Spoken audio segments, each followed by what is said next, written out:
Ready? All right, good morning, everybody. I'd like to welcome everybody to our City Council work session for May 16th. And we're going to start off with our introduction of new city employees. Terry? Good morning, Mayor, City Council. Today we have 5 wonderful new employees that we want to introduce you. And I'm going to start with Chief Hall. Thanks. So, yeah, it's awesome to be able to introduce new employees. I think some you've already met and some you may actually already know. So first of all, I'd like to introduce Kevin Walters. Kevin, you gotta stand up. So Kevin is actually a former MPD sergeant and undersheriff and drug task force officer. He has a storied career, and so he's back with the City of Montrose, and he's now filling in our very needed code enforcement position. So it's awesome to have him here. So, Kevin, did you want to say anything? Just glad to be here. It's great. Things have changed a lot. Very progressive.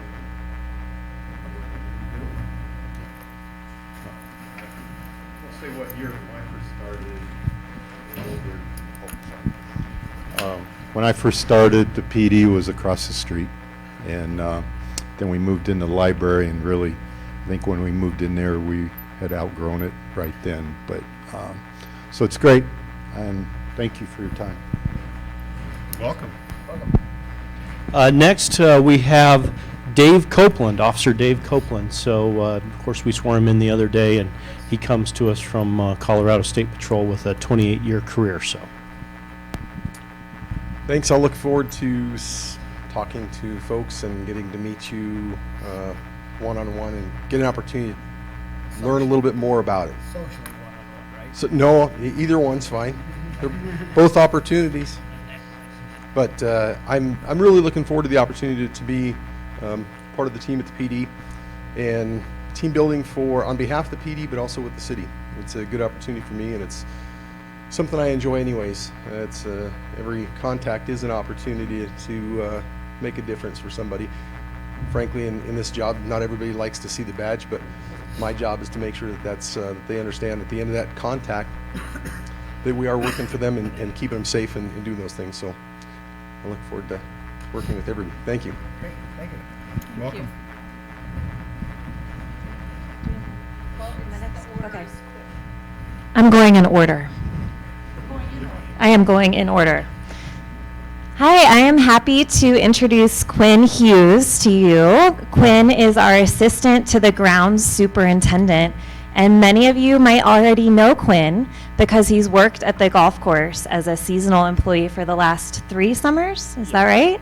And also is a graduate of Montrose High School, and we are thrilled that he is officially on our team as a full-time continuous employee, working on the maintenance side now with Dawn. And Quinn, will you tell us just a little bit about what else you're up to right now, maybe school and other stuff? Yeah.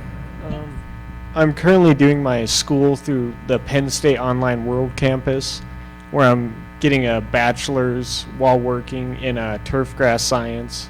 So I'm kind of learning about it all as I go along. And I really enjoy it. Dawn's a great teacher. I like all the people here at the city and at the golf course, so I really enjoy it. Welcome aboard. Yep, thank you.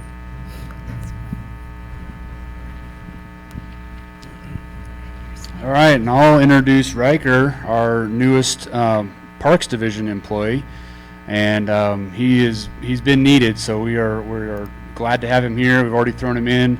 I actually just talked to Riker this morning, and we've thrown him at the cemetery and got him used to that a little bit already. So we'll keep throwing him around to each and every park to get him used to everything. But he's very welcome. We are hurting right now for employees, so it's good to have a new one. So anyway, Riker, I'll let you say a little bit about yourself. Thank you for having me here. My name is Riker. I'm 22. I married 2 kids, recently bought a house, and I'm looking forward to the career and all the accomplishments that I can accomplish, and I thank you guys for this opportunity. Welcome aboard. Thank you.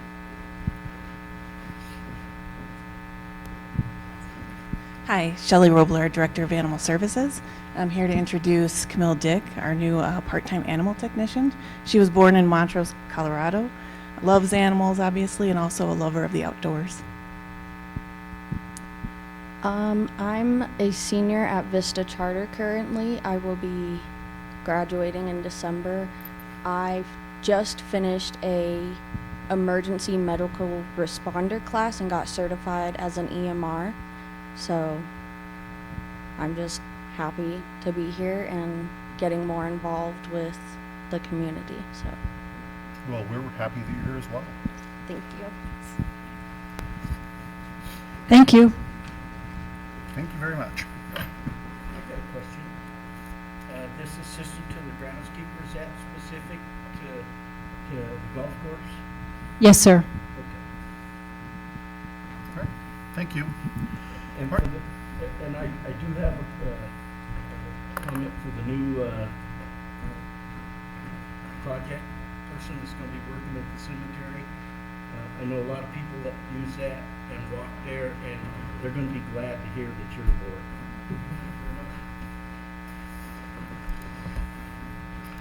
All right, moving on to our discussion items. The first discussion item is Unified Development Code Project. Martin Landers, Plan Tools, LLC. Yeah. All right, welcome, thank you, Mayor, and Thank you. good to be here. I'm Martin Landers with Plan Tools, and Plan Tools, I'm just going to make sure, to talk in this so people Okay. watching online. Thank you. all right, thank you very much. Plan Tools is based in Loveland, Colorado, and we specialize in the preparation of comprehensive plans, land development codes, and special studies. And I've been a certified professional planner since 1989, and I've had the opportunity, the good fortune to work throughout Colorado in my career, and I'm delighted to be here in Montrose and working with the city on the preparation of the Unified Development Code. So what I'd like to do is just give you a bit of an overview regarding the project and its objectives. So with that, the project essentially has three objectives. One is to reorganize the city's land development regulations into what we term a unified development code. Secondly, we want to establish rules and processes in a user-friendly format that is legally sound. And then finally, we need to address a number of code update items that were identified in Envision 2040, the Montrose Comprehensive Plan, as well as a list of staff items, technical items that were identified for us. So I'd like to talk about each of these in a little bit more detail. First of all, with the first objective, the current codes for the town, or for the city I should say, are set up in a couple of different documents. One is the Montrose Regulations Manual, and secondly under the city codes. But even within that, they are dispersed quite a bit. So for example, under the Montrose Regulations Manual, there's a Title IV for land use and building regulations, but there's also a Title IV under building regulations under the Montrose Municipal Code, which has separate regulations, but they all deal with land development. Under the Montrose Regulations Manual, there's also some actual regulations that, for example, deal with telecommunications, Chapter 3-7, as well as a number of other relevant code, what should be codified regulations that are outside of the current municipal code. If we look at the Montrose Municipal Code itself, I mentioned Title IV, the building regulations. That's where the majority of the land development regulations are currently hosted, with subdivision, zoning, sign regulations, floodplain management, and there's a whole host of other land development related regulations in there. We also have information regarding the Planning Commission there. So the idea here is to unify these various development codes into one location, and we'll probably create a new title for that. I need to work with the city clerk on that and to figure out what makes sense for the new title for the land use regulations, but they would all be hosted in one place, and that's really going to improve the navigability of the code, the ability for people to find information, and improve its ability to be a functional code. It's going to make staff a lot happier, I can tell you that, just from my discussions with them so far. So that's the very first objective. The second objective is to establish development standards and procedures in a user-friendly format. And there's a number of things that we can do to improve what we call the user-friendliness of the code. One of which is an example that we have here on the screen. We'd like to create lots of charts and consolidate text wherever possible to be able to communicate information to the user. And so in this example here, this is what we call a review procedures chart.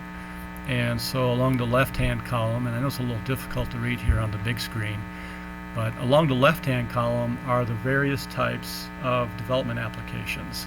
So everything from getting a sign permit to doing a major subdivision to a plan development to a floodplain permit. It's all listed there on the left-hand side. Then you go across the top, and it's the various steps in the development review process.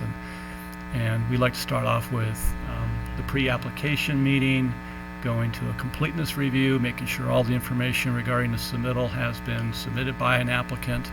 And then you get into whether it's an administrative approval, whether it's goes from there to approval by the Planning Commission, and or then going to the City Council for approval.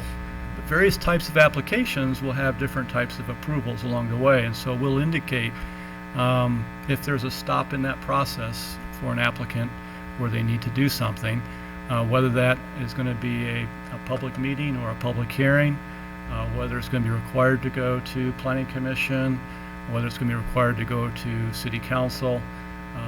It's also a great way to diagnose the code and just see the current processes and the way they work right now, and then provide you with some recommendations perhaps on how we might be able to streamline some of those procedures and make it a little bit easier for applicants to get through the process where needed. So that's one example of how we improve the format of the code by using tables. Another example like that will be with the district use regulations, where currently in the code there are lists and lists of particular uses by right or conditional uses for each particular zoning district. Well, what we'll do is we'll consolidate all of those into a table, so you have all the uses listed by category on the left-hand side, and across the top you'll have the various zoning districts. And you'll be able to see fairly quickly what is a use by right, and what's a conditional use, and what may not be permitted at all in a particular zoning district. So the use of tables and charts is something that we like to do. There's several graphics in the code that we're looking to update, to clarify, to make more legible. We'll have some suggestions about some additional graphics as well. Pictures are worth 1,000 words in some cases, and sometimes it's nice to have illustrations which identify what particular standards are, especially when you get into things like the sign regulations or even some of the definitions. It's nice to have a little illustration or an image there that helps explain it. Another thing that we like to do is consolidate the definitions into a glossary, usually at the last chapter of the code. Right now, when you go into the code, you type in the word definitions, you'll probably pull up 5 or 6 different locations in the code where you'll find different definitions. Again, we think it improves the usability by having all those definitions in one place where possible. It also makes it much easier to update when you're looking to update various definitions. And along those lines, and this will get into the next slide, I'll be talking about the specific updates to the code. But with definitions in particular, there's a number of definitions that are missing. For example, a lot of the uses in the code are not defined, and so we're looking to define those uses in the code, as well as to update a number of definitions that may be outdated or can be clarified. So that gets to our third objective, and that's to create this updated code using a number of different information points. First of all, with Envision 2040 and the recommendations that came out of that very public-driven planning process. Really the main key to implementing a lot of comprehensive plans are updates to the development code. And there's no less than a dozen different action items that are identified in Vision 2040 for implementing the comprehensive plan associated with land development. So we'll address all of those.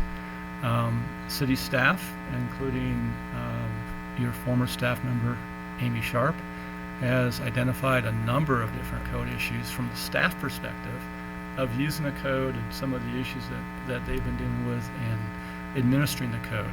And so we have lists of that information that we will address as well. We're also looking to get a lot of information from various community engagement approaches, which I'll talk about in a little bit more detail here.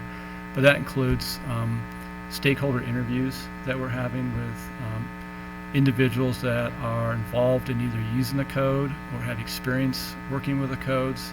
And that might be on the city staff side. It could be from the development community. It could be from a neighborhood group or an HOA or other folks that might have some experience working with the code, and they would like to sit down and speak to us about the specific issues that they have in working with the code. And so that's the stakeholder interview process that we're going through right now.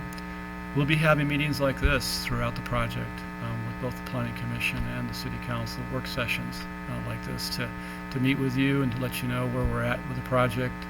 As we develop the code itself, we'll have chapters that we'll have posted on the project website, as well as available for everyone to review.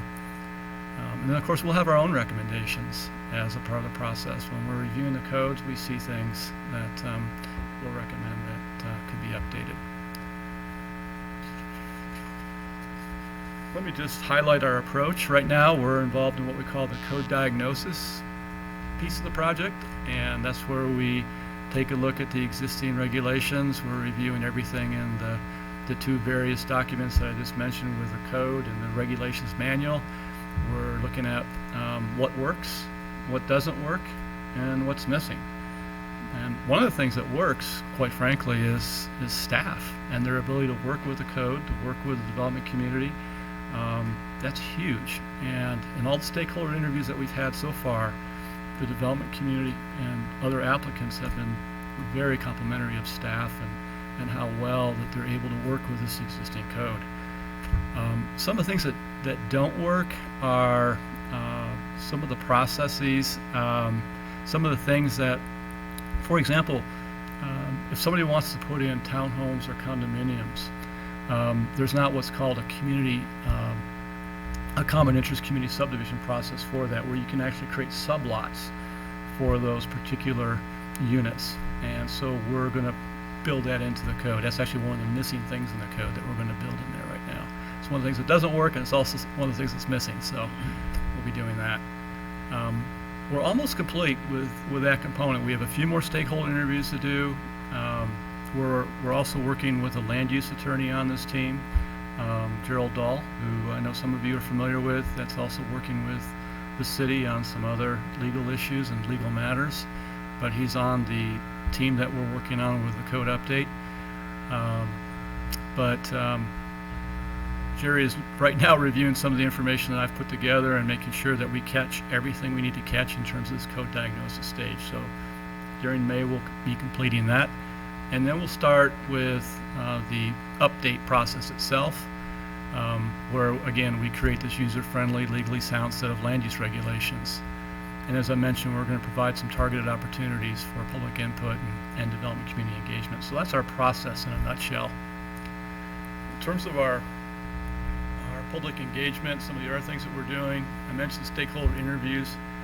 We've also put together a project website, and we have this linked on the city's planning division page, and there's a little information blurb about the project, and then people can click on this project website. And the project website has information regarding Unified Development Code, approach that we're taking, why we're updating the code. We'll be posting information from meetings like this. This PowerPoint presentation, for example, we'll have on that website.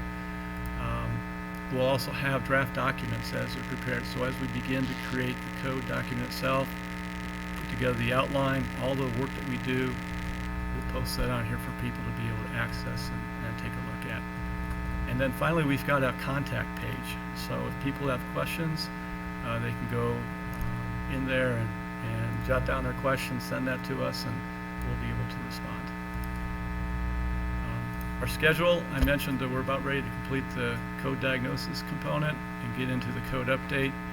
And then we're hoping to complete the project this fall by November, before we get into the holiday season. So that's what we're going to stick to. That's our objective. In terms of our next steps, I mentioned completing the stakeholder interviews, code diagnosis. The thing that we're really looking to do that we want to get a handle on is the outline, the overall approach that we're going to take to consolidating the code. And so we want to put this together and then get staff feedback on it and begin essentially putting meat on the bone, pulling together everything into this new format for the code. And we'll be working on that beginning in June. So that's a bit of an overview. Please let me know if you have any questions or comments. That's awesome. I'm so excited to see that we aren't just making a flow chart to help council understand the process, but we're saying, let's actually dig in and do this the right way. Such a great process. As somebody that's experienced in land development and land use, I think this is a welcome adoption of the process for laying everything out. Makes a little more sense. I got to participate in one of the stakeholder interviews. It was great. It was a painless process, and it provided a lot of information to me back as well. So it's a great process, and we're really glad we're undertaking this. I think our entire development community is going to be really thankful to have that streamlined process. Excellent. Thank you very much. Thank you for your time. Thank you, Martin. It's been a pleasure to work with Martin Landers on this project, and I think I've mentioned to you, but I just want to reiterate that Martin's also helping us right now with our applications. So he's reviewing current applications, and it's been excellent because he'll be working on an application and he'll ask these questions like, where does it say this in the code, or how come you do it this way, or why do you think that? Uncovering ways that we could be making processes easier. So thank you, Martin, very, very much. Excellent. Thank you. All right, moving on to our next item, our 6700 Road Extension Design Contract with City Engineer Scott Murphy. Thank you, Mr. Mayor. So this is kind of the next step, following up to the most recent action you guys had on the MOA to kind of create all the framework for purchase of the right-of-way for 6700. Now that that's in place, it gives us the means to start moving forward with design. So for anybody who kind of came into those conversations later, for the benefit of the public, we're talking about the missing link of 6700 between Sunnyside and Miami. This is an excerpt from our comp plan. That MOA secured the last, those 3 acres of a 9-acre parcel to actually have the right-of-way necessary to extend the road. So with that, we're moving forward with design. We did budget this year for this design in anticipation of all this kind of coming together, so here we are.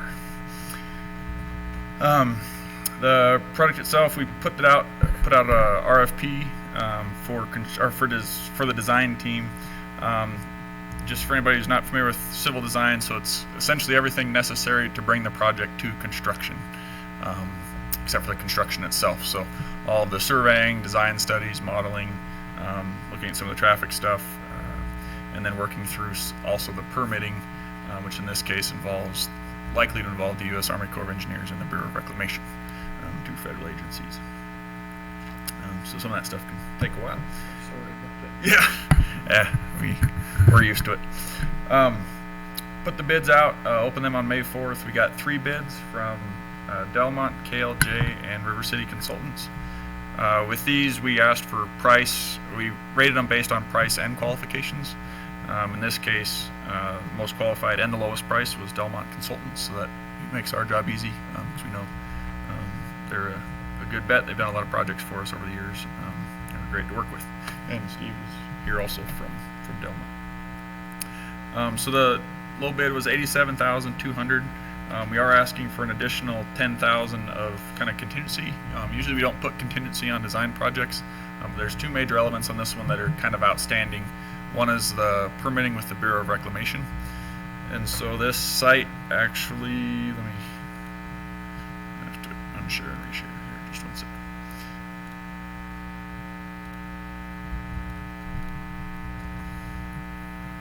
So this is from our GIS, you can see the parcel lines.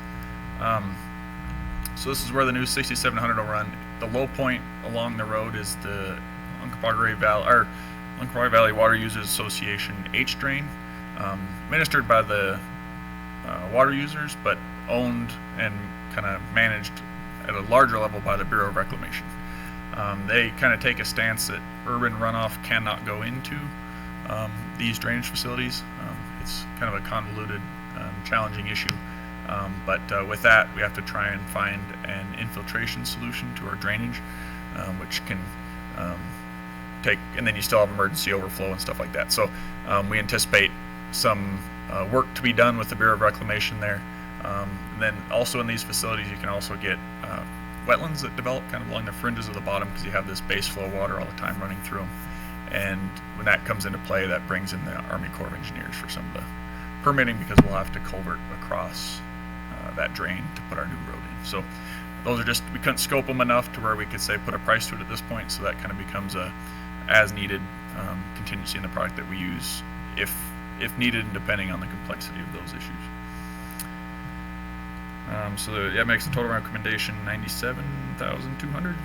We budgeted, well actually, yeah, let's go to the financials real quick. So we budgeted 100,000 for this design this year, so under that budget.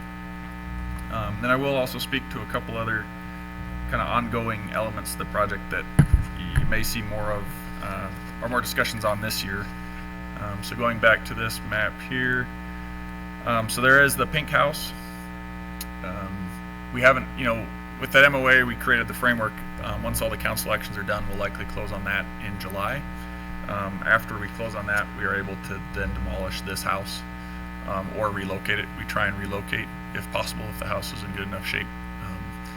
So we're working on evaluation of the ability to relocate it, asbestos evaluations to understand what we have so that we can get those out of the way.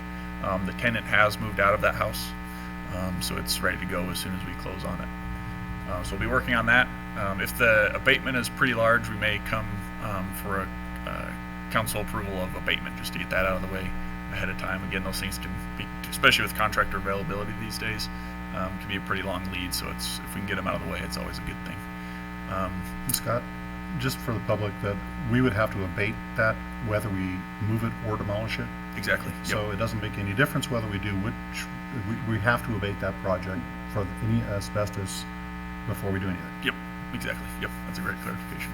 Yep. So working on that, there is a large comm cabinet. Oh no! No. Of the same, no joke, same style as the one at Woodgate. Same owner, I mean, same. Same, it's an art, they're called regional terminals. It'd be quicker and cheaper just to build an overpass. We're early enough in the design, that's something we'll keep in mind. Can we make it a feature? Isn't there also a water diversion for the water use in the other subdivisions? Yeah, at Columbine East there, yep, so that'll get relocated, that'll likely be done with the project. So this one, because it's such a long lead time, we may look at getting that done, knowing that this last one took us 2 years. The irrigation is a little easier because our contractors can perform that work, and so we control our fate. We're not at the mercy of a third party that, but yeah, any of that conflicting irrigation stuff, that would all get relocated with the project to make sure all that functionality is maintained. Where, can you point on the map to where that let me, oh, we might be able to, I think our approach, especially with the way the market is now, if we can squeeze the road outside of it, but not the future roundabout, we'll probably still move forward because we can always relocate it again, or relocate it outside of the roundabout when that time comes. If we have to relocate it for the road, we'll obviously relocate it outside of the roundabout, so we only have to move it once. But let me just go to Google Earth. I'll show you a picture of it. It's when you learned this, were you like, happy cats. kidding me? We knew it was there. Usually it's a non-issue in most common years and markets, but hopefully this one, you know, the Woodgate one had other complicators. We're hoping that this one isn't as bad. But I got another really question. I want to distract you from your other task. So that 6720 crosses the H drain there at Sunnyside? No, it's between Sunnyside and Miami. Or no, on the at 6700 road. Oh, yes, yep. That's the one that's real deep there, right at 6700 and 6720 in Sunnyside. Yep. So since we already have that precedence on there that we have done this in the past, will that expedite the process working with Army Corps of Engineers and then Bureau of Rec? Yeah, and there's irrigation exemptions, all those kind of things to work through. I don't think the Army Corps of Engineers will be a problem because that's just getting through the permitting process, and the wetland impacts are small because it's, you know, a little 2-foot fringe along the edges. So I think the Army Corps part's easy. The Bureau of Reclamation working through the drainage are all case by case because it's such a unique deal that like every drainage transects the valley, but yet they, you know, this one actually contributes to the Lutzenheiser, is why they're especially cautious about it, not accepting any runoff at all. Yeah, it's the drainage for, it's the low spot from Sunnyside and Miami coming down. Yep, yeah, it takes everything below the, I think it's AM lateral that went up there. All that wastewater comes down through this area. There's already urban stormwater contributions to it from the past also, but you know, it's modern age and modern stances and stuff. But let me just go street view here. Let me screen share again.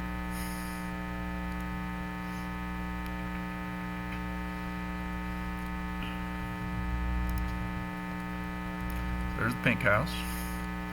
There's 6700 center line, which goes to about right here. And there's our friend. So what we do is usually that's because it's never been a problem. We've always made that part of the general contract because they have all their earthwork equipment there and they're moving everything else. Knowing that the lead times have just gotten so bad, we would likely maybe separate this out if the opportunity arose to potentially look at not ending up in the same situation. So, and then really close to the edge of where the road's going. Yeah, I might be in denial. It's likely likely needs to be. It's really close. Which if we do move it again, we'll move it outside of what would be the future roundabout also, just so it's a one and done. We never have to move one of these cabins ever again. Telephone post there too, isn't there? Ever again. Yeah. So and the power's easy, so we'll underground all of that. Usually with these road projects, we'll underground through there just because we have to relocate them anyway, so we might as well go underground and improve the site distances and everything. So, and then depending on how the drainage part works out, you know, if we do need to look at possibly acquiring little corners of land up here, or maybe there's like a weird remnant up here that's kind of between parcels, or maybe it was up here, that may have an additional small land acquisition to come with that. We've kind of preliminary started reaching out to potential affected landowners there. So, and that's again to get a pond that would be acceptable to the Bureau of Reclamation to accept our. And the city also owns, or do they own the property from the ditch to for bicycle path, or because at one time. Yeah, this one along here. Yeah, so we own along. This is the old railroad right of way grade here. It goes all the way down to Lottenheiser Canal. Yep. So I think we own it from 6700 to the Lotzenheiser. Yep.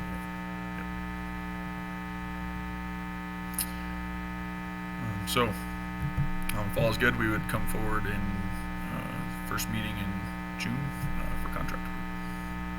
Happy to answer any questions. Any questions from anyone? No, I know all that. I'm quite familiar with the project as well as the information as to what's happening over there, because at one time I was involved in developing all that land and the infrastructure, and so if you do have any questions, perhaps I might be able to answer. That would be great. Yeah. I know that going up, and I don't know how or when that was developed, but there's that subdivision next to it, to the school right in there, there's a house that's up at that corner, up at the right far-hand corner of the other lot. The 10th, you go up, up. And then right straight across, there's that house right there at the This one top on the right hand. There's a sewer line that goes from there that goes all the way down to the sewer line that connects on the other side of the canal. Off Or of this. that ditch. So yeah, that's something we're working through, because they actually granted an easement across here when Columbine, I think it's Columbine East, Columbine Point, whichever one. When this was developed, they ended up kind of last minute granting a sewer easement across here. Because there's a couple of these that they did that through these golf course parcels, you know, ran really long service lines all the way down. I think this one did it also, if I remember right. But they aren't a sewer customer right now. So I wonder if they ended up going septic or not. But that's a detail we'll iron out. Yeah, I know 2 of those are septic. Okay. Right now. So yeah, because that's something, you know, we'll run a new trunk line through here, so it's if there's a place to bring As a new matter line. of fact, that issue came up just recently. One of those people in that area was asking about would they be required to annex in the city, and I told him right now I don't know, but possibly if they connect up to the sewer, if they have to do that, then they would. Yeah, generally if people want to come onto our utilities, they would annex, but we don't go out hunting for people to come on. So even if the sewer line gets in Tell front, them, no, not. they wouldn't have to worry about it. If their septic fails and they need to redo it and they're within 400 feet of a sewer, that's typically when we would ask them to connect, and that's because the county generally won't want to issue another septic permit. Do you know if there's any sewer going down Miami? It doesn't start till right in front of Columbine here. Okay. So sewer location's right here, and then down here it starts right here and goes down the Sunnyside trunk system. Now, going down the railroad easement, there's a sewer line that goes down the sewer and then across onto the sewer on Sunnyside. Yep. I had to pay for an enlargement of that for future development in that area. That just a heads up. I don't know if you Yeah. knew that, but we went from a 6-inch, I believe, to an 8-inch sewer line from there all the way to Sunnyside. Show the right map. It was extremely deep over there at Sunnyside. If It I is, remember and that's correctly. and that depth is helping us on this one. Yeah. Because we need that depth in order to get this to drain into it. But so this is the 8 through here, which that's our minimum size is 8. And then that all drains to a 10 here coming down. Okay, it was a 10-inch. Yep. Yep. I had to pay for the extra incremental from 8 to 10. Yeah. Yep. All right, well, if that's all from you, Scott? That's all I got. Yep. Good. All right, we'll move on to item C, Main Street Streetscaping Project Authorization. Jim Scheid. Council. And yeah, so this is for streetscaping on the corner of Main and Park on the northeast corner, right around Montrose Hardware. So that corner, I included a couple pictures in the packet. One of a concept drawing that we did internally of what it could look like as far as lights and trees on that corner to match the rest of our Main Street. So even across Main Street to the south, we have our typical lights and trees on that corner, and so this project would match in that way on the northeast corner. And the other picture there is just to show kind of what it looks like right now, and it's pretty zoomed out, so you can just see there's no trees and lights. But if you look up close, the curb and gutter and sidewalk is in really bad shape on that corner. Something that we've been working on, and we address issues there, but kind of problematic to stay in front of, because once you replace one small piece, it's even deteriorated beyond that. So it's almost kind of half a block at a time. It's not a simple patch. It ends up being quite a large project. And that's where this project has kind of become initiated, and trying to take advantage of an opportunity of having a qualified contractor on site already doing a facade improvement on that Montrose Hardware building. It's not a city project, but that the building owner there was actually awarded a facade grant through our DART program to assist with that project. So we'll have Kaboski doing work on their building, and we've worked closely with Kaboski on other projects. They're very well qualified for this type of work to do a streetscape at the same time. So again, trying to kind of capitalize on an opportunity of having that contractor there already.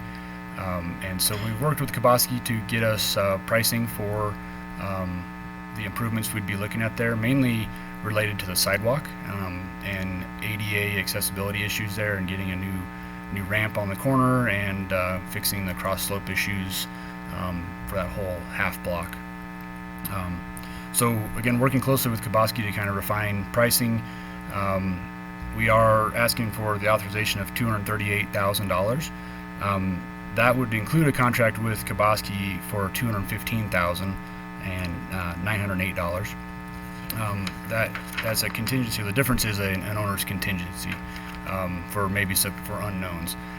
The Kaboski contract amount, it does include a small amount for escalation.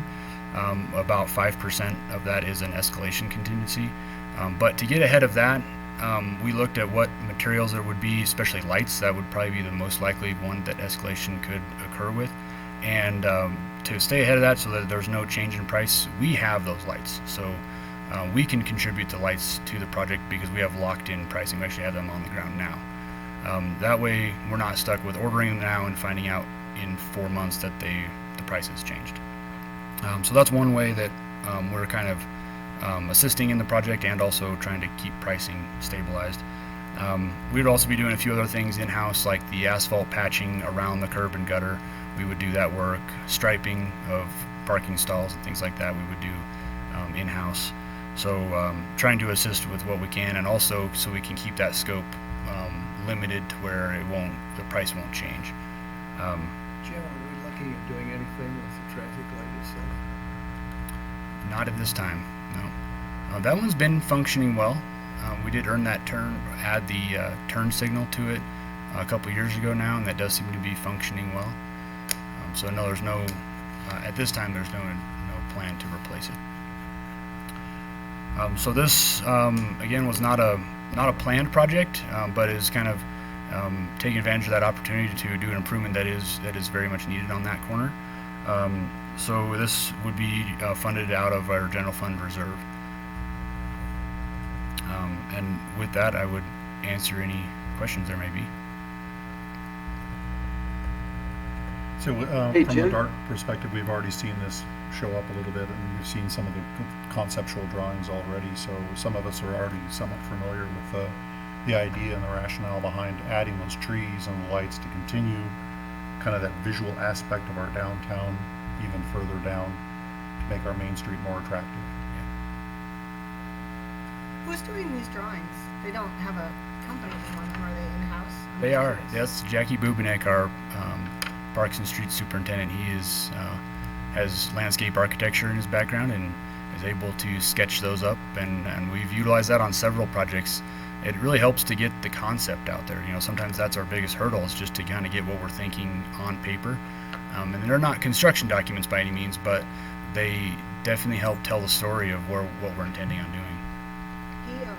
That's awesome. And since he is doing it, and we've seen him a couple times, I've wondered before, just since they aren't stamped with Delmont, or they aren't stamped with Julie Wolverton, is there any way we can identify that these were created in-house, and maybe by who? So at some point, someone's going back? Sure, we could put a name and logo on it. Just something. Yeah. Because, not just for the credit, which he should deserve, but also just kind of to create the record. So if anyone pulls this up later and they go, okay, who did these? And yeah, they call Julie Wolverton. She's like, I don't know what you're talking about. Yeah. Yeah, for sure. Any other questions? Mayor? Can you hear us? Can you hear me? Yes, we can. Oh, okay. Not that this has anything to do with our portion of the project. I'm just curious, Jim, do you know what the facade improvements are going to look like to the physical facility itself? You know, there were renderings that were shown in that DART group meeting. You know, I wasn't too involved in that. I know they're moving the awning. They're replacing that awning on the front corner and adding to that. And beyond that, I'm not real familiar with what type of facade will be put on the building. But I know a new look, new sign, new awning was the idea. Yeah, the DART committee, they have access to that, so if they want to find that, I'm sure we can find where that's archived. Yeah.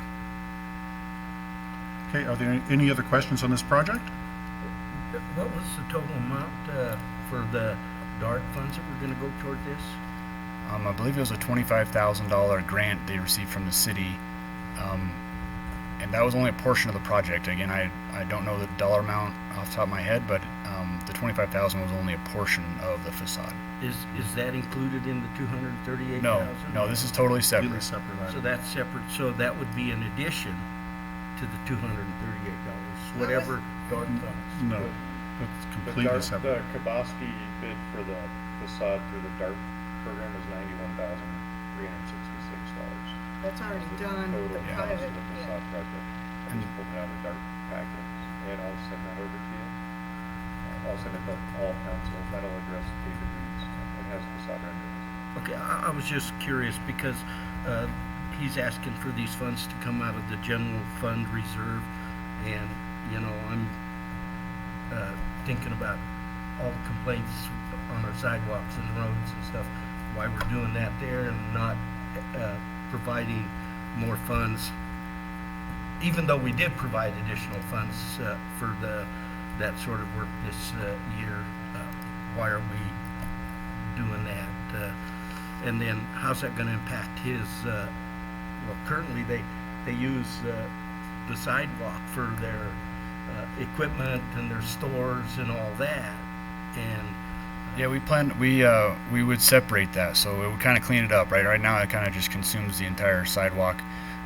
Where there is enough room there along that side of the building, where we would, to fix the grade issues, that we'd almost put like a step in the sidewalk and a small railing, to where behind the railing he can use it to put his items outside, and then on the street side of that railing, there's a true sidewalk where there's enough clearance between the trees and lights for accessibility through there. So it would kind of this project will clean that up to where it's not just a sidewalk full of stuff. It'd be kind of separated into different uses, one for sidewalk use and one for items from the business to be placed there. Like a restaurant might do for Yeah. outdoor seating. Yeah. He's doing it for retail. Right, and because there is plenty of room there for that, if it's kind of organized in a way, there is enough room for both, but just we're going to delineate a separation between the two. It's going to look good. okay, and just to help me kind of visualize all this on the funds, this $238,000. Kind of maybe Bill can explain as to why that is.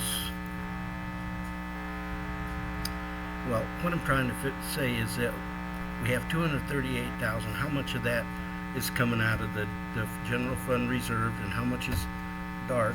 I mean, you guys already know this because they've been on the council for a while, and I'm still trying to come up to speed, and this is about the only time that I can really figure things out and get a good explanation, so I'll know where I'm at when it comes to my vote and that sort of stuff. All 238 is coming out of the general fund. Yeah, so the DART, so it's kind of two things to think about. There's the DART facade grant program portion of the project, which is the awning and the walls and the windows and all that kind of work. That's just going to increase the curb appeal. I think she answered my question. Well, it's not. So just so you're clear on it, it's all general fund, but there's a separate pot of money. So things run through as a DART project. It'll be labeled as DART, but it's technically general fund dollars as well for some of those projects. And then that's the facade piece. But then what Jim's working on also is the streetscaping portion. And it's important for people to remember in our community, these are things that need to be done anyway by the city, because it's our right-of-way work. old dilapidated sidewalk, curb, gutter, street portion, street lighting.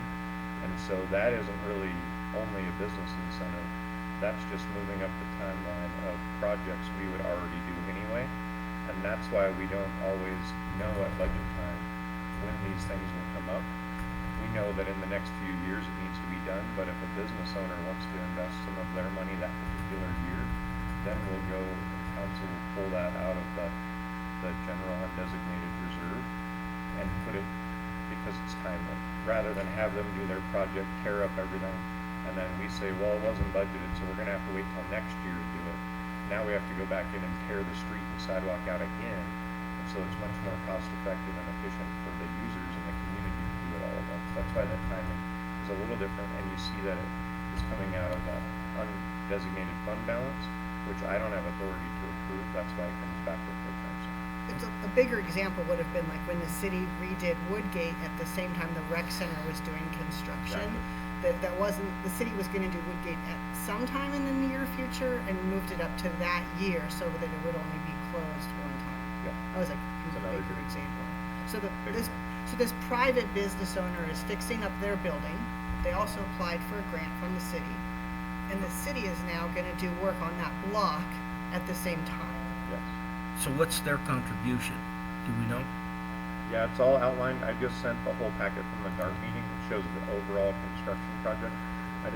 Is it also outlined in your package, Jim? Not their contribution. They would, if the facade was 91, then they would pay for that with a $25,000 grant from the DART program. So you need to put those two together. The most they can get from the DART program, Ed, is $25,000. So they could, and they have to match it. So they're spending at least 25 of their own money. They could, I think in their grant, they said it was a $91,000 project, like Bill just said. They could be spending $100,000, $150,000, and that doesn't really matter. The most they can apply for from the grant is $25,000. Okay. So we already voted and gave them that from the DART committee. And it's like a separate project in some ways. Like that's a private business owner wanting to spend money on their building. Yeah, no, I understand. I was just trying to figure out how it all comes together. So I may be asking a lot of these questions in the future. So, you know. I think that's good. So you now have in your email the entire DART, 15 pages or so, has all the details of that entire project. That entire project. Okay. Yeah, because that must have been approved right before I started, because the last one we were looking at was shades for the building next to the bank. So I think it was right before you came on council. Okay. It's gonna look, that block is gonna look good. It's gonna make a lot of improvement to that. And one of the things that we've discussed on the DART, just kind of filling in, that the better our Main Street looks, the better we incentivize and the better we encourage people to come to Montrose. We're a more attractive destination. Being a more attractive destination brings business here, brings tourists here, and brings business back into our Main Street. So it's a win-win. All right, are we having any other questions on that item? If not, we'll move on to item D, asbestos abatement contract award, also Jim Scheid. Yep. So this is step one of I call it renovation of the building at 400 East Main Street. It was formerly the Wells Fargo building that we're repurposing in to be used as City Hall. So step one is asbestos abatement. You guys hear that a lot. But a building of that size and constructed in that time frame that it was built to its size now definitely contains asbestos. And before we go in there to make any modifications, we hired Grand River Environmental to perform an assessment and basically just tell us what asbestos is in the building and what it may cost to have it removed. They went as far as creating an RFP and documents for that asbestos removal, and we issued an RFP for that, the construction of that, and that's what this is for. So we're asking for $77,616, which would include a contract with asbestos professionals to do the abatement, and their contract amount is $67,492. Again, the difference there is a contingency. In this case, that's a 15% contingency, which is, I would say, not normal. A lot of times we do go after 10%. The reason for the higher request this time is because the assessment done was a non-destructive assessment, mainly because we didn't own the building at the time of the assessment. And they actually had assessments done in the past. A couple years ago there was assessment done, but even then it was a non-destructive, which means they don't remove wall systems, they don't tear anything apart, they assess what they can see and take small samples of. They don't do any removal because either the bank may be operational and they don't want to tear a wall down, or in our case we didn't own the building, so we didn't authorize them to do anything destructive. But when you don't do anything destructive, there is the potential for there to be materials behind what you can see that do contain asbestos. We actually saw that example happen when we did the demo of the Wells Fargo drive-through right next door here. It was a non-destructive assessment, and we found asbestos-containing materials after we'd already abated it. So learned my lesson on that one, and that is why we would request a 15% contingency on the contract amount. This is an anticipated cost as far as the renovation or purchase of that building. This actually is much lower than what I anticipated. We did have some estimates done on the previous assessments, but this is actually well below that, which is really good. Again, for that square footage and that timing of construction, I would have expected double this amount needed in abatement. So to see it this low is a good thing for sure. And this is for the entire building. This is for the basement level, which was my biggest concern, but the main level and the second level. So that allows us to be able to work in the future there, and with future remodeling or where it may happen in the future, we would have those options a little bit easier by abating the entire thing now. So we're not coming back later to abate one small piece of it or something. That this would apply to the whole building. So when we abate that asbestos, let's say, for example, it involves removing a whole bunch of ceiling tile. That cost doesn't include new ceiling tile. So it's really just the taking out everything, and then at that point, you would probably, if it needed new ceiling tile, that would be part of the next stage of this is what we're going to do to move forward.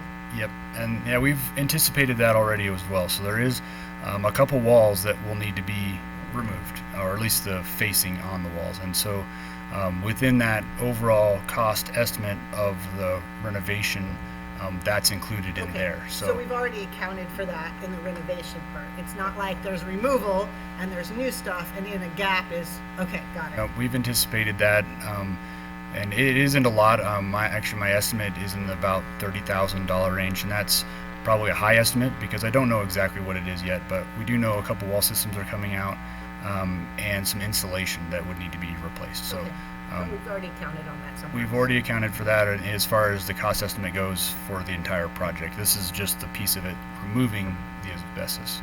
But a lot of times you can't do a construction estimate until you get the abatement finished because you're not quite sure how many ceiling tiles have to go. Yeah. So, yeah, it's a kind of a cooperative process. Makes sense. Are any other questions for Jim? Sorry, did that say when that's going to take place? Yeah, timing is actually so right away it'll be awarded at the potentially at the first meeting in June. We would issue a notice to proceed right away. It actually times out really closely with our next step in that project, which would be ultimately be construction. We have an RFP out right now for the CMGC, which would be a general contractor for the project. That RFP is out now. By the time that is opened and awarded, that will time out almost to the day that we would give the asbestos abatement timeline to complete the abatement. Okay. And in that meantime, we are also doing design work of the interior layout. So with our fingers crossed, all of those things will align right towards the end of July as far as completion of abatement, beginning of CMGC, and completion of design, all on the same timeline. Kevin, you want to mention the estimated possible move-in time? I don't really. You know, per the schedule, and I would say it is possible for January, February. I'd say that is, again, per the schedule. But the size of this project is concerning just in that it's so small. We may have difficulty getting contractors. And so until we get a CMGC on board, I think they can help us a lot with that. And that is definitely one of their first tasks, is to help us establish and commit to a schedule. But I won't have them until late July, early August, and they get them up to speed with the project, and then you're looking at 5 months, and that's a very short window for any construction project. So I would say, yeah, if you just timeline the construction items that need to be done, it is possible by January, February, but I would cloud that with but not necessarily likely. Yeah. At this point, I would just say we're watching it closely. I wouldn't say it's not possible, but we'll have to push hard to make sure it gets done by then. In the meantime, with us now being the owners of that building and it taking up a nice big chunk of the main street, can we get some flowers planted in those front boxes just to add some value? We could. We're looking into the water issues. So there's water in those planter boxes. It's not currently working. So something we're looking into, though, yes. All right, any other questions for Jim? Unrelated to our general discussion, how are we on the asbestos abatement for Hartman Brothers in the front?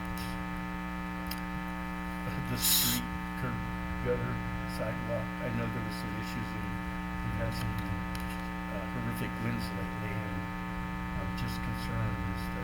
So the building owner and insurance possibly has hired an assessment to be done, and CDPHE is involved as well as far as what regulations are involved with the demo of that building, because that's ultimately what they're trying to get to, is where they can demo the building. But they have to be able to get clearance on the abatement portion of how it needs to be abated, if at all. And it sounds like they were going down the route of allowing an exception or an exemption from the normal abatement guidelines. When they do the abatement, though, or the demo of the building, the cleanup of the right-of-way and what may have been distributed in the right-of-way would be included in that scope of that same contractor. So we're not having to hire a separate contractor to come in. I guess we're still waiting to have that stuff abated, and in the meanwhile, a couple of the neighbors have called me and said, hey, what's that asbestos doing blowing in my house? I'm sitting there going, well, I'll find out. Yeah, we are still waiting on those assessments to be done.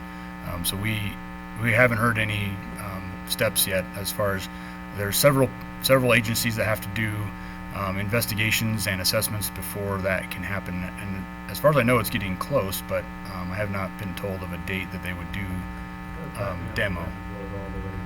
Be safe. Thank you. I apologize, but it just,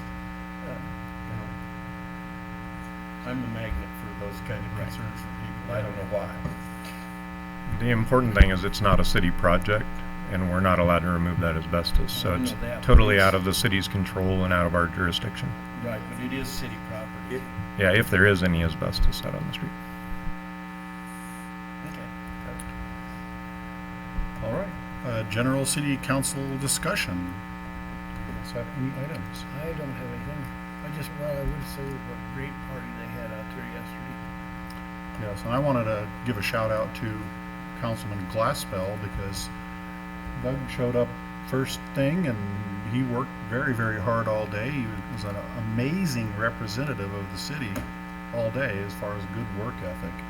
So I salute you, sir. That was a long day. I'll be recovered by next Monday. All right, staff comments? Yes, Blaine. This Saturday.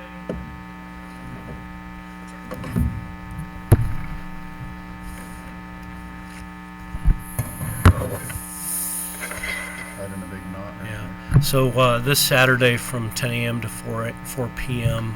At the Montrose County Event Center, we'll have round 3 of our local hiring recruiting day. So you all are more than welcome to come out, and we've appreciated your guys' support in the past. So, you know, I think it's still pending, but I would look to, oh darn it, she's not here, Terry, to answer that question.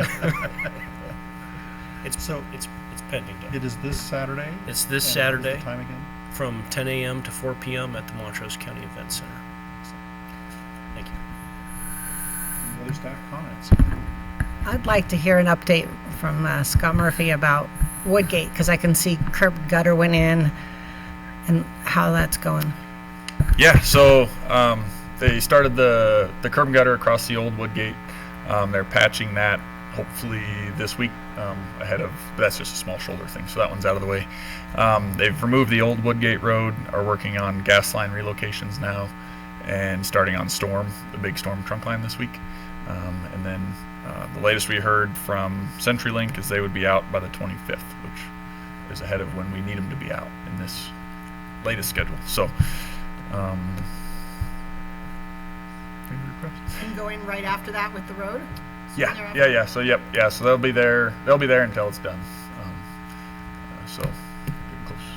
It looked like they were setting forms for sidewalks this morning when I drove past. Yep. So the big priority was to get the curb across the old Woodgate so that the overlay project wouldn't have a new seam in it.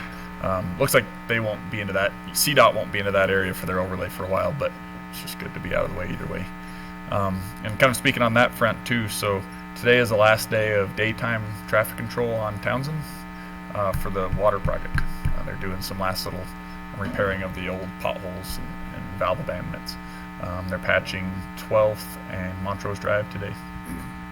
So as long as the hot plant doesn't break down, there should be no more daytime traffic control. It'll all be the nighttime for CDOT's work.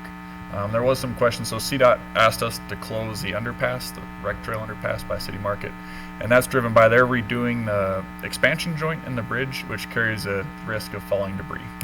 And so we hate to close that for a couple weeks, but we also don't want a piece of concrete to fall on somebody's head. So as soon as they get that done, that'll be opened back up. But not related to anything on the trail, just a safety thing for the overhead work. Do you think we can provide citizens with the safest alternative route around that if they're on a bike?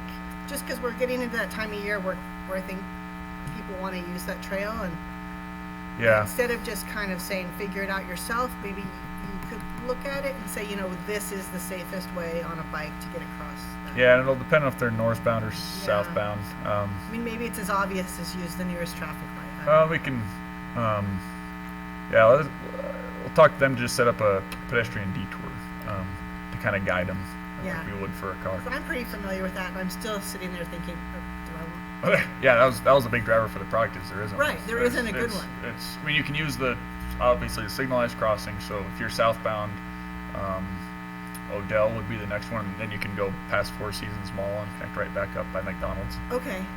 So that's going to get you to the Rec Trail the fastest. Right. Yeah. Okay. And then, but if you're southbound, you don't want to do that if you're southbound because then you have some missing links. Right. So you'd want to go down Ogden essentially, which you can. Yep. And this is only 2 weeks, but we'll get we'll do a couple detour type maps. I know it's not our project, but we could help people by doing that. Well, I guess the other thing that has come up is the fact that I've been talking with some of the bicycle riders and that sort of stuff. I was just curious as to why I see a lot of cars down there at the Colorado Outdoors with their bikes on their rack, and then they ride the back. And so just the question was why don't you ride your bike down here? And their concern was the fact that they don't feel safe trying to cross Townsend. That's to them, to a lot of the bikers using that path down there. Their also concern was the underpass up at the top, coming down by the rec department, because I recommended that. And so it was just something that you mentioned that caught my eye was perhaps maybe some kind of a thing for the future that perhaps maybe we can let people know, hey, this is a good place to cross, or this is a good way to get down there, because, you know, if the bicycle riders are all involved in the environmental issues, that's why they ride their bicycle, and that's why we promote a bicycle day to work, I believe. What's the sense of driving their cars to where they want to go to get to, so they can ride their bicycle? I mean, to me, it defeats the whole purpose of having a bicycle paths around town. If they're not going to use it, they're going to drive someplace to go. And just help me understand, so they're concerned with crossing Townsend at the existing underpass? I think you're saying as connecting well as residential neighborhoods, coming downtown to get to the trail, or driving to the trail. Oh, driving to the trail. But to commute to work and stuff. Oh, certainly, To yeah, get yeah. onto the trail Yeah, from their that's how it houses, works. they don't want to cross Townsend. There's a really, Like Main and Townsend. there's a really great map, I think, that answers that exact question. The one that has like, these are the best, they're in green if they're the best place to bike, and then they go to maybe yellow and then red for the least best. So it shows you, like, if you want to get from here to here in Montrose, these roads are gonna, on a bike, this is gonna be your best path. Yeah, we created that a few years ago. Yeah, so I It's think on the tourist web, it's on the visit map. right. Yeah, it's also, you have a flyer out that has that too. I've It's seen also that. the topic for forum next Wednesday. Good. There's a great opportunity to learn more about that. Yeah. And that plays into pretty much everything we do, is really geared towards improving, getting rid of missing links, improving those connections, promoting it, getting it safe. Because once you get the critical mass, then it's all these things are great, but if you have to drive to the trailhead or something, they're not, So always continually getting connections. Like 6700 is a good example. You know, that's a missing link on a backbone that now gets you from Columbine to the rec center. Would get realignment. Actually, a lot of people go through the rec center, through Columbine, and then unfortunately they were using my yard as a bypass to get to the sidewalk on Sunnyside. So So we need a trail through the property, is what you're saying? I Right did. away? I did. A toll bridge. I contacted my lawyer, and he said put these signs up and make it safe. So I took and made a 5-foot wide decomposed granite path that goes across there, and you'd be surprised that a lot of people from some of the different subdivisions walk through it, and they go because it's just an easier way to get from one side of town to the other. We just got the first preliminary plat filing for what's crossing north, which also has a missing link connection out there between one north side of Sunnyside around 6720 Yeah, because there's no other than the church side. There's no sidewalk or anything like that. We'll talk about that today during our big picture budget planning discussion. Jim and I just met with the Recreation District representatives last week. They finished their master plan, and trail connectivity was their #1 issue. And in our comprehensive plan, trail connectivity was toward the top of the list. So we'll talk about that when we're talking about capital projects for next year. Yeah, one of the things that was brought up to me was the fact that instead of promoting a bunch of concrete sidewalks, perhaps maybe decomposed granite for some of the bike paths rather than sidewalk. And they thought that might be more a challenge to some of the bicyclers that would go, instead of having a subdivision that's all grass that the city has to maintain at about 7,000 or 8,000 per acre, the bike path with a few strategic plants that get really huge that require more of a natural path rather than certain neighborhood parks or whatever. I don't know. That was just a recommendation, and perhaps. I think that's a good discussion we can carry on in our big budget meeting later on. So, and Shane's been waiting patiently down here, so. No, actually, that's a great segue into, do we want to start the budget session early or maybe like 11:30? Okay, over in I'm the fine with that if Centennial everyone else room? is. Yeah. Okay, sounds good. Just know Ann won't make it till noon, but 'cause she has other meetings with Martin and stuff. And there are a few other department heads that are going to be in and out too. And we're gonna be doing that over in the Centennial Room, Correct. so that if anybody wants, have questions or wants to participate in that, that they know where we are. All right, I have one more question. of course you do. Yeah. A lot of questions. Parking. We come to these meetings and sometimes we have a 2-hour parking in the front. So I've been parking across the street or other areas, and I was just curious, where is the best parking spots to not get in trouble? I don't want to put the police chief here in any kind of a bind by having to go to court over a parking ticket. The best parking is Centennial Plaza lot and the overflow Hartman lot that we're leasing. That's where we encourage a lot of city employees. Over next to San Juan Brews, that whole area. That's the best location to park. Yeah, thank you. Well, That's the very best one because it doesn't conflict with any of the visitor parking, going to the visitor center and that kind of thing. It's crowded. A lot of the construction workers park in there, and yeah, it's tough during the construction. I don't think the PD has really been enforcing that 2-hour.